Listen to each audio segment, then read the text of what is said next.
Hello and welcome. Today on the Integral Yoga Podcast, I'm joined by Rita Pira, who is an intuitive, holistic life coach and a raw vegan chef. She is on a mission to help people heal their mind, body, and soul by debunking their subconscious fears and getting out of their own way. She is also the host of the highly rated binge-worthy podcast, Trading Raw Stories. So Rita, thanks so much for taking the time to be with us today. I want to start by asking you about something that's very interesting to me, and I think it is to you as well. Imposter syndrome. Can you explain what that's about? Like your definition of imposter syndrome. What does that mean? Oh yeah. Imposter syndrome kept me stuck for the last decade of my life. Everything I've ever wanted to do, everything I've ever hoped to accomplish in my life, I kept myself stuck. I was in my own way out of fear of judgment of others, fear of failure, fear of success, fear of not thinking I'm good enough. I'm not smart enough. Who am I to do this? Just simply keeping myself stuck out of basically my own thoughts, my own beliefs, my own in my head. It's all in your head. Imposter syndrome is literally you keeping yourself stuck out of different fears and different limiting beliefs that you have created for yourself in your own reality, in your own mind. That's it in a nutshell. So what's the imposter aspect of it? That like you don't feel real or something, or you're taking yourself too seriously maybe? What's the imposter component? That's a great question. So it's basically you feeling like you're a fraud. You're not good enough. You're not smart enough. You don't have the credentials that you need to do X, Y, and Z. And the fraud part of it, you feel like you're going to be found out. That's the key. That's the thing that really gets people in their own way. I'm feeling like I'm not ready. Who am I to do this? Who would pay me to do this? And I should just sit down and shut up and not bother. So it sounds like there's pressure to almost perform constantly because I can't relax. I can't just be myself because that's not good enough. No one would like me or accept me. Is that it? You know what's interesting is that imposters don't actually suffer from imposter syndrome.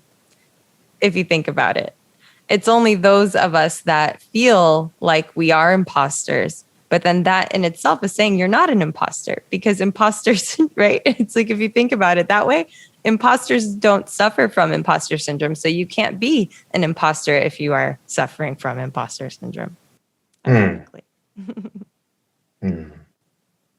So that's kind of what meant to relax us a little bit and say, you know, if you're having those feelings, it means that what, you have a good heart, perhaps?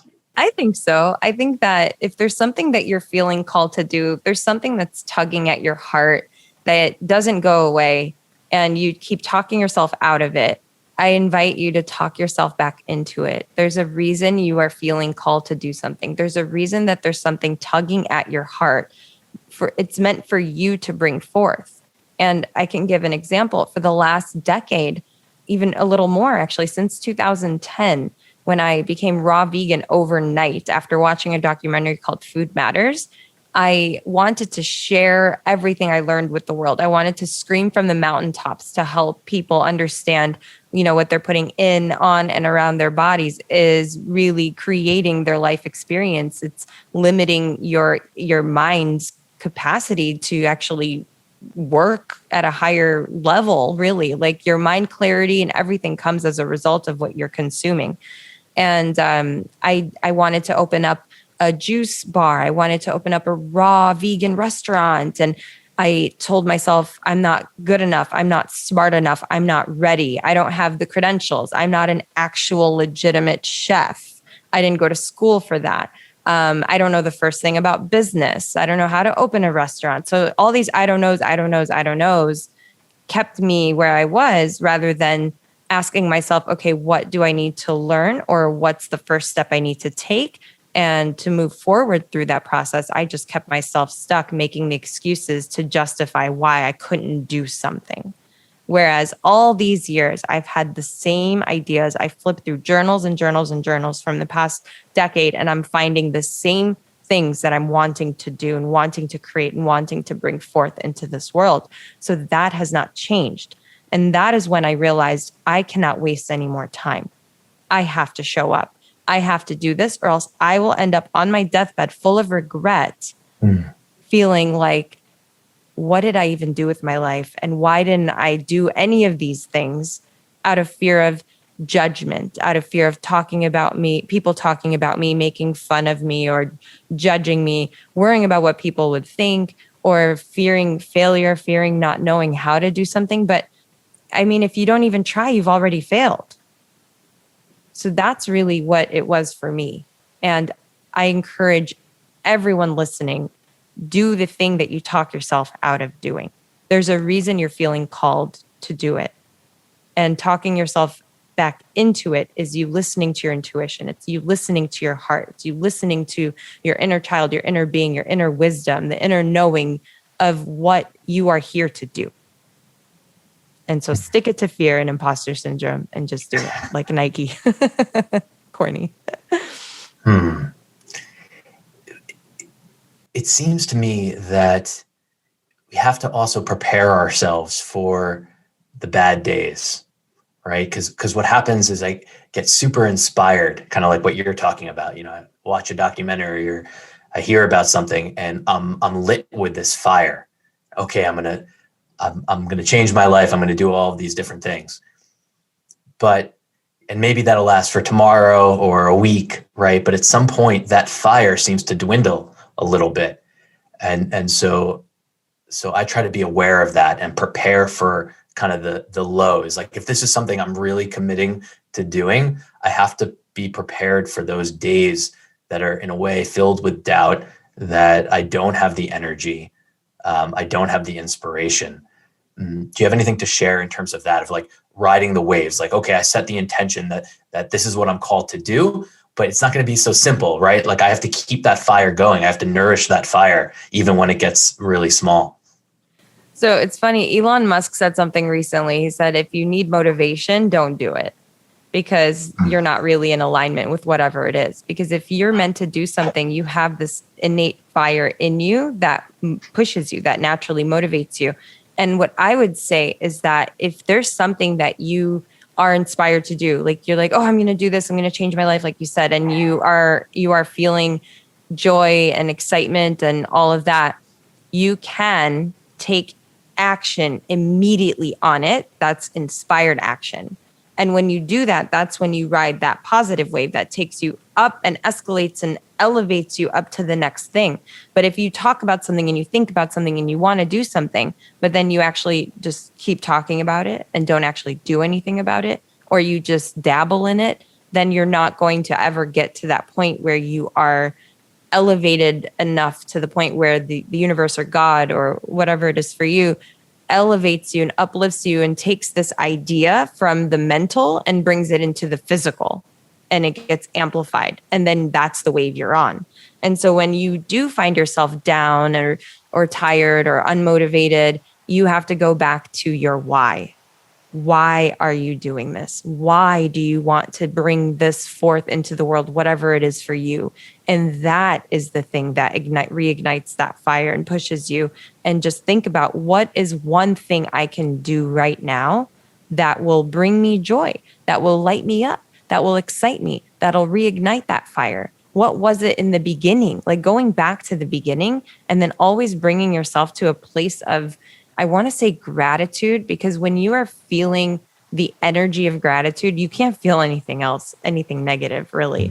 So moving yourself back toward your purpose, your why, and doing something that shifts your energy away from the downward spiral and spiral your way back up. Choose the next best thought. Do something that lights you up and it reverses you back upward. That is the best advice I think I could give that's just coming to me now. So, Can you share about your why, your personal why? Yeah. Oh, I have so many things that I want to create and bring forth, and I'm finding a way, and I don't say trying anymore. And when I catch myself saying trying, I remove that word, because I say you either do or you don't, right? You either are or you're not. And I'm encouraging people to get out of this gray area in this beautiful year of 2021. So my You know, why. that's a sorry. You know, that's a famous saying from Yoda. in Yoda, Star Wars, right? do Yeah. or do not. Do There or is do no not. try. There is no try. Yeah. Exactly. But it's true. It could not be more true and more effective. I mean, really, if you are saying, oh, I'm trying to do this. Okay, but are you doing it or are you not doing it? You either are or you're not. So when you think about it that way, it's like, okay, I'm not, because I'm not taking action. So then it forces you to take action, and then suddenly you are. And then you're riding the wave of actually doing the thing rather than talking about trying to do it. You either are or you're not. Black and white. Get out of the gray area. That's my new thing apparently this year. But so I have a bunch of whys. My life, my journey, I feel like my healing can heal others, and I've healed a lot of different things. And so bringing forth my knowledge, my wisdom, the things I've learned to women, especially around the world, to empower them so that they can live a full life and bring forth whatever it is that lights them up, that they're suppressing, or living the life that they think they're supposed to live because someone told them who to be or society told them who to be. And I want to empower people to shed those layers, peel them back, and really fall in love with themselves and have an insane amount of courage that brings confidence to show up in the world as who you truly, authentically, deep down are, that is dying inside because of this life that you think you're supposed to live. And I personally grew up in a household where I'm Assyrian. It's like ancient Babylonian, back in the day when the day was back. So I was raised to be this human in this household that was designed a certain way, where I have to be a woman that gets married, that has children, that dresses a certain way, that talks a certain way, that does a certain thing with her life, and that's it. I was like most people, you are born into a box, and it's designed for you to show up a certain way. And so when your inner being is conflicting with this box you're living in, or this life you're supposed to fit into, that's when we have these identity crisis things go on, where we're like, who am I? Why am I here? What's my purpose? What's the point of all this? All these big questions come up because we're told we're supposed to live a certain way. We're supposed to do certain things. We're supposed to be certain people. And when we shed that, and we just, I guess, peel back the layers and discover who we really are, what we really want to bring forth, what really lights us up, what our true calling is. And we actually push away the fears and the worries of judgment, of what people will think, of what people will say, of those things that really don't matter at the end of the day. Then we show up as our true, authentic selves, and we bring forth the magic that's within us. And then God uplifts us and elevates everything that we've ever thought was impossible, comes into our experience bigger and better than we could have imagined. And so when I stopped caring what people think, finally, everything unfolded. I started manifesting everything I've ever dreamed of times 100, times 1,000. Anything I think about happens. The power of the mind is just even more enhanced because of my diet for the last decade or 11 years now. But I kind of went off on a tangent. I don't even know what the question was. Yeah, you were talking about your why. That was really, really beautiful. Oh, thank you. I just totally, I flow. I get these like downloads, and I just, things come, like I vomit information, and then sometimes it's beautiful. So I don't know if it's vomiting, but but yeah, I want to take my healing, use my healing to heal others. That's my goal. I want to educate people, inspire people, and teach them that, what they're living in, their soul is living in this skin suit, and you have to feed your body things that will nourish it, that will allow it to work at its highest possible level, so that your brain works better. You're thinking more clearly. You're becoming more conscious of your thoughts. You're becoming a conscious creator rather than an unconscious one, where your subconscious limiting beliefs are running the show and you're not even aware of it. You have patterns in your life that keep showing up. You keep dating the same type of person with a different face on. I wonder why. There's a lesson there. There's healing there that needs to happen. Yeah, you say something that and this is kind of what I'm hearing you speaking to right now. That's very much in alignment with integral yoga, I would say. And you say, what you consume through your eyes, ears, mouth, and your thoughts and beliefs create your life. Mm-hmm. So I feel like you have like this understanding of what am I consuming, right? And almost like owing it to yourself or ourselves to consume really good things that nourish us. Absolutely. That's the key, because what you're consuming through your eyes and your ears and your mouth is creating your human experience. And when you take care of those things, your thoughts become better serving. And thoughts or beliefs are just thoughts on repeat, right? And so if I personally, my confidence has shot through the roof ever since I started taking care of myself and being more conscious of what's around me. I don't watch the news at all. I haven't for years. So I have no idea what's going on right now. And I'm happier for it. I don't have negative people around me. Also, my energy doesn't attract that anymore because I've raised my vibration through the food I'm eating. I'm eating high vibrating foods. I'm drinking Kangen water, alkaline. I'm maintaining an alkaline environment inside, and I'd say outside as well. I keep things that bring me joy. I decorate my home to make me feel good. And I just keep people around me that are positive, happy, doing things that are good in the world, living, being of service, having some sort of purpose and drive and motivation to uplift me with them, not bring me down with them, right? And so that's what I mean about what you consume through your eyes is, what are you watching? What are you reading? What are you listening to through your ears? What are you eating through your mouth? And are these things serving you, or are they bringing your vibration down?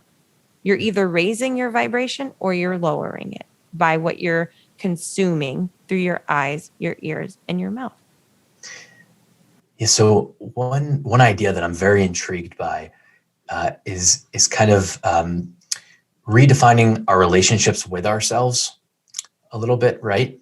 And so seeing it as my responsibility to take care of Avi, right? Like, I know Avi best, you know Rita best. Each of us know ourselves the best, and we in a way are like our own safekeepers, right? Like you have a responsibility to protect Rita is the way I would frame it a little bit. It's a little weird because it seems a little crazy to think of yourself in the third person, but for me, it was such a shift to realize that if everyone did this and just became their own safekeepers, like what would the world then look like? And is that the most important job that I have, is just to take care of myself? And once I see it like that, then it becomes, I think, a lot easier to do what you're talking about, right? Yeah. Because like, I'm taking care of Avi, then I'm not going to expose him to maybe people who aren't very healthy and eat all these things that aren't good for me and watch all these violent things and whatever it is, because then I'm not taking care of him. I'm not doing my job. Yeah, that's beautiful. Beautifully said. That is exactly it. Spot on. We don't look at it as that way, right? Even when we're eating, we want to have fun. We want to eat something that tastes good, right? And we want to go to a restaurant with our friends and we drink and we eat things that, at the end of the day, if you could see what you're doing to your body on a cellular level, you would not consume those things, period. You just wouldn't. That's the thing, is if we look at it as, I need to feed my body. It's like when you have an animal. I have a dog. I feed my dog the best things to nourish him, to make sure he can live a really long time and not get sick, right? just like our children. We take better care of our children than we take care of ourselves. And that's also something that, it's a nurturing thing. It's a people pleasing thing. It's putting other people first and not yourself. But if you don't take care of you, how can you take care of others? If you don't fill your own cup, you won't have anything to pour from. Yeah. Well said. Exactly right. I want to ask you about the balance between gratitude and manifestation. So I know that you're big on manifesting, right? But you also speak about gratitude, which is one thing that I'm very big on. So to me, gratitude and kind of contentment of just, I feel so full. I've been given so much. Like my life is amazing. I'm genuinely thankful. And now at the same time though, like maybe it's okay to ask for things. I think it's okay to ask for things to improve my life so I can serve other people more. But those things are a little tricky, right? Because you can fall too much, I think, into one end or the other potentially, where, one side, you're not asking for anything and don't have interest in maybe making improvements to your life. The other side, you're not appreciating the present and the gift that you have because you're so concerned about the future and what I want. So how do you navigate the balance between those two things? Oh my gosh, I love this so much. There's so much that you said there. So about gratitude and manifesting first, the two are absolutely connected. When you are feeling gratitude for what you currently have and for every moment, even something that happens for you, not to you, that's a bad thing that you would see. Like why is this happening to me? I invite you to go, why is this happening for me? What's the lesson here? I'm grateful for this experience. Having gratitude for every single moment, every single thing as a lesson, as some way for you to grow and evolve. And that has shifted, the whole roller coaster ride that I used to live on. I had ups and downs, and it's been pretty consistently up for me because I look at every single experience as a lesson. Even the relationship that I left this past April, I'm so grateful for it, even though it was several months of it were miserable. I was crying and crying and crying and could not shake what was going on. And I still found gratitude in the moment. And even now, I talk about it often on my podcast because I healed parts of me that I didn't realize still needed healing. So I have gratitude for that experience, good or bad. In my early 20s, I was almost raped and murdered. Gratitude for that experience rather than staying in negative, low vibrational frequencies that bring you down and you attract more bad things into your life. So the connection between gratitude and manifestation is you feeling gratitude for every single thing that you have in your life, the small things that excited you at one point that lost their luster. Pretend they were taken away from you. How much would you miss them? And then get it, bring it back as if you just got it again. So looking things as new and having gratitude for every single thing that you have in your life, appreciation for what is thriving and not focusing on what you don't have, but focus on what you do have and that's thriving, and you'll attract more of that into your life. The other piece, you mentioned, oh gosh, I wish I had a notebook to write down little things that came to me so I don't forget them. But there was something else that you were talking about that. So the manifesting gratitude, and then you went somewhere else with that I was like, oh, that's so good. I have something to share about that, but it escaped me. Maybe I was just saying, that, I can ask for, it's okay to ask for things to change and maybe improve while I'm appreciating, like you're describing so beautifully, everything that's happening to me, good and bad. I appreciate it. But at the same time, I'm going to ask for something to maybe be different, and that's okay. Yeah. So it's interesting because the thing that came to me right away when you said that, and it came right back, receiving. We block ourselves from receiving. And when you block yourself from receiving in one area, you are blocking yourself from receiving in all areas. That is what I truly believe, because I had this thing where I was just such a people pleaser. I would give and give and give and bend over backwards. That's how I was raised. I watched my mom give and give and give and never take. And so I subconsciously learned that that is how you earn love. That is how I am to show up as a woman in relationships and all of that. And remind me to tell you about a conversation I had yesterday, specifically about confidence in relationships and my newfound way of dealing with that. It's magical, and I'm teaching a course on it now. Gosh, I go off on tangents, but it always comes full circle. I swear it does. Good times. But blocking yourself from receiving. So I would pour into people and give and give and give and never allow myself to receive. So then when I want something and I don't believe that I deserve it, I don't believe I'm worthy. That's the thing. It always comes back to I'm not worthy and I don't deserve this. I'm not enough. It always comes back to these limiting beliefs, and it always goes back to your childhood, because from age 0 to 7, your brain is a completely subconscious mind. You are absorbing anything and everything around you, and you're trying to make sense of it, and you're developing survival strategies that carry into your adult life. And you don't know why you're behaving a certain way. You don't know why you have certain patterns. It all comes back from that. And so when you allow yourself to receive, you allow yourself for people to do something nice for you. I would never let anyone do anything for me. Why would God give me what I want? So if I'm not allowing people to do anything for me, why would God give me what I want? Why would I manifest what I want if I won't even allow myself to have small things? Yeah, I think for myself, I think I have some personal work to do in being able to receive. And I'm not even really sure what that looks like. Like, I don't think that I'm not worthy. I just don't know if I'm receiving as much as I could be. Like, I don't know what that feels like necessarily. I don't know if you have anything to say about this, but like, it seems like receiving can be almost like a muscle that needs to be built in a way to I would receive. agree with that. Yes, I would agree with that. And I think that it was so painful for me the first time to let someone to do something for me, because I'm the one that does for you. I'm the giver. That's my love language, acts of service, but not to have anyone do anything for me, but for me to be the giver and the doer. I don't know how.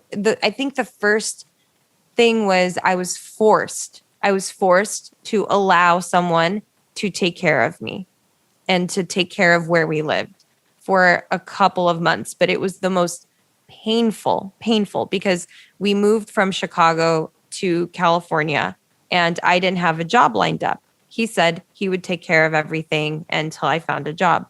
And I thought I would be okay with that. But my inner being was like, this hurts, stop. Don't let anyone do anything for you. Part of it is not enjoying the fact that someone has something on you that they could say, I did this, I did that, to not let any, and it's a pride thing too.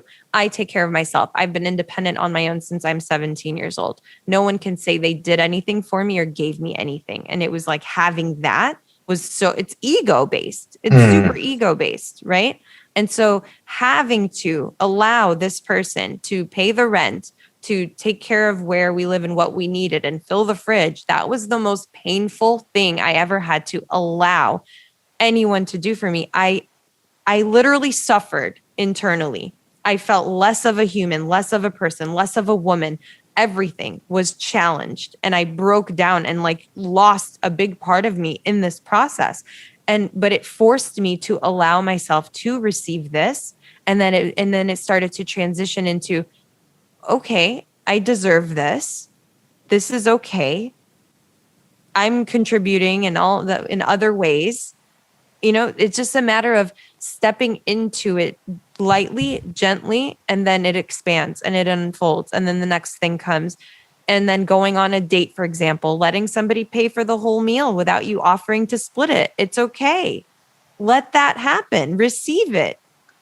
Yeah. So it's coming to me is like our relationship with giving in itself, right? Like, do I really believe that giving is a wonderful thing, right? Like, how do I feel when I give? If I love to give, Right. why would I not accept then and in a sense give someone else the the opportunity opportunity to give. Yes, to give, right? exactly. I Yeah. love that. Yes, that is the key. It's like you're not allowing someone else to give.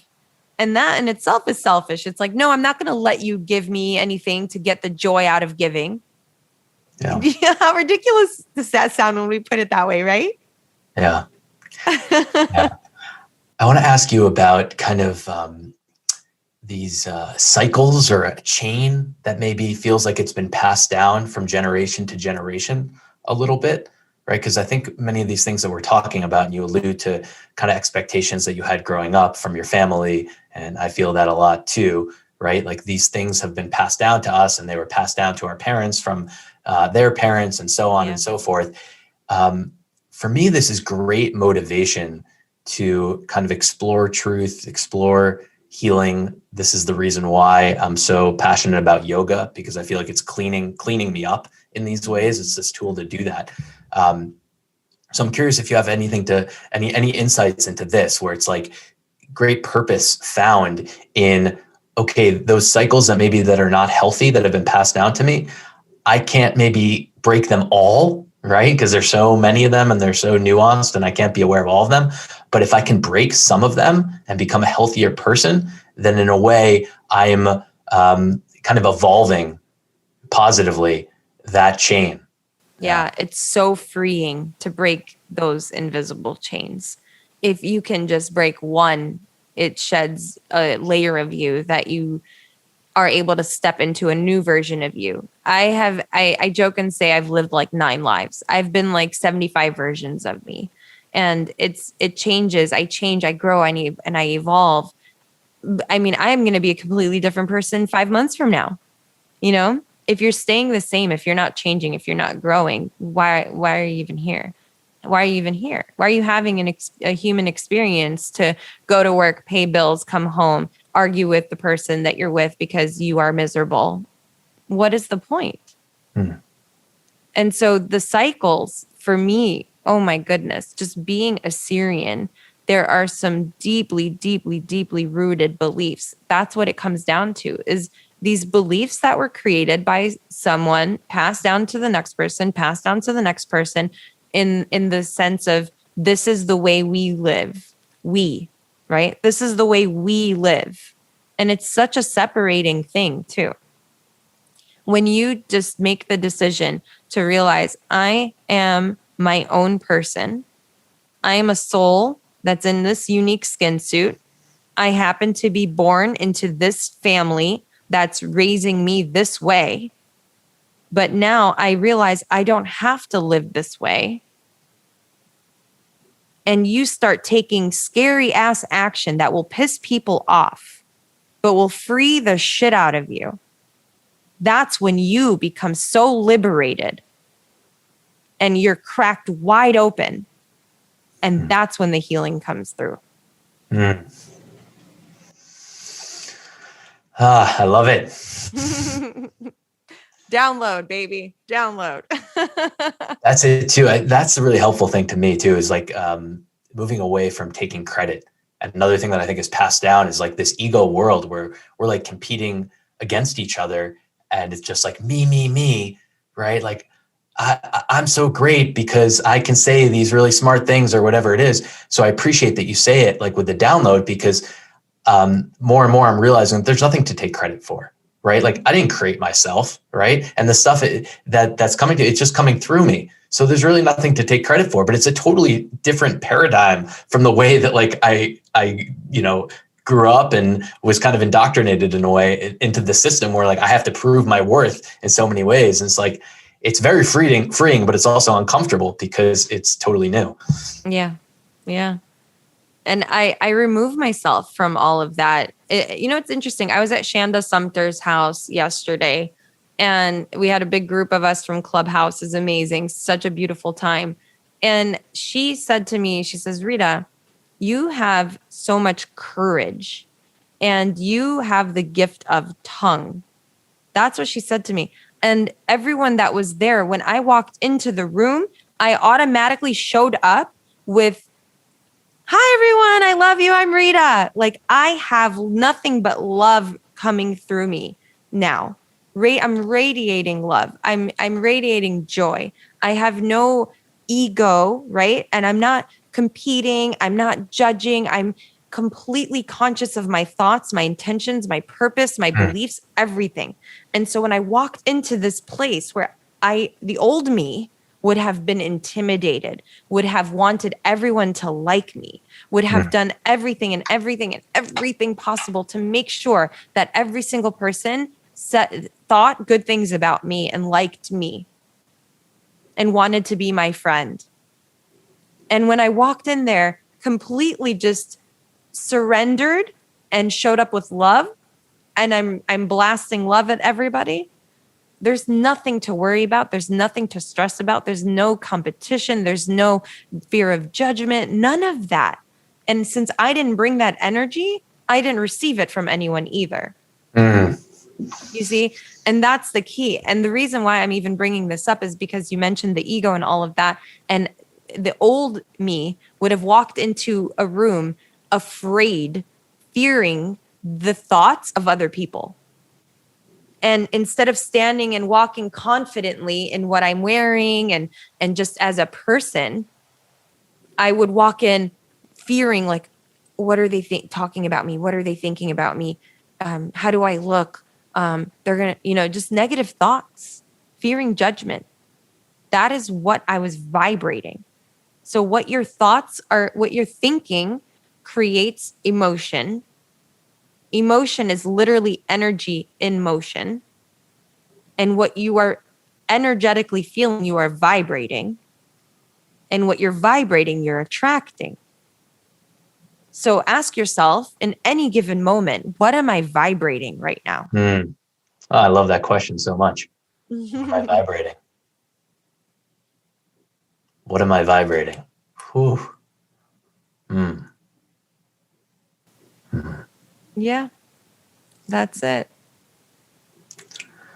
And that's how I'm a manifesting queen, because I am always vibrating what I want to get back.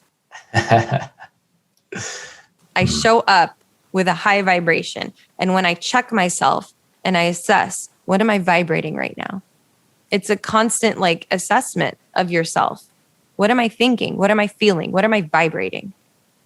And that's how you can take a look at your life experiences and look around you and see, this is what I've created because of my previous vibrations, because of my previous emotions, because of my previous thoughts. So when you work your way backwards, you get to the thoughts, the beliefs that are creating your current reality. It's like reverse engineering to get to the root, to get to the core cause of your current circumstances. Yeah, it's like, I think it's slowing down enough to see the path of how you got where you are in order to learn something. Yeah. Yep.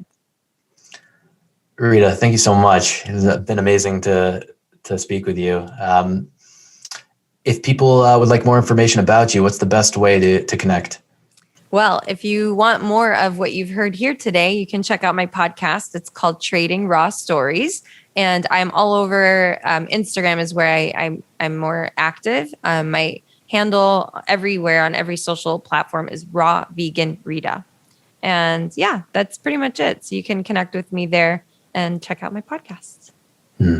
Rita, I just want to wish you well and in a way, congratulate you on the work that you've done, because it's so genuine. And I would echo the sentiment of courage, because it really does take courage to change.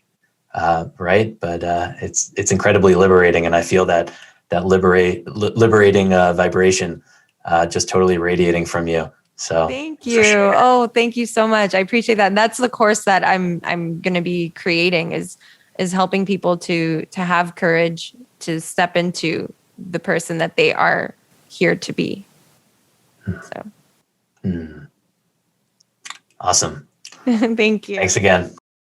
Thanks for listening. If you've enjoyed this content and think others might as well, please feel free to share and subscribe.